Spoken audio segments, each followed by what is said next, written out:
Kontrakte is meer as net ooreenkomste, hulle word deur spesifieke voorwaardes beheer.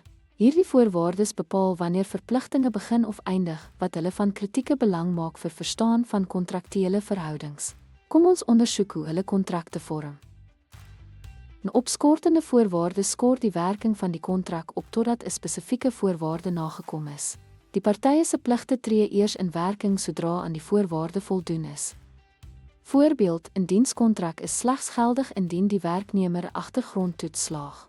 'n Onbindende voorwaarde beteken dat die kontrak onmiddellik bindend is, maar dit sal eindig sodra 'n spesifieke gebeurtenis plaasvind. Voorbeeld, 'n dienskontrak eindig outomaties indien die werknemer 'n nodige professionele lisensie verloor.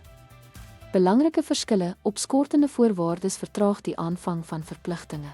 Onbindende voorwaardes bring die beëindiging van verpligtinge mee. Ten slotte, 'n opskortende voorwaarde vertraag die afdwingbaarheid van 'n kontrak totdat 'n gebeurtenis plaasvind, terwyl 'n onbindende voorwaarde die kontrak beëindig wanneer 'n spesifieke gebeurtenis plaasvind.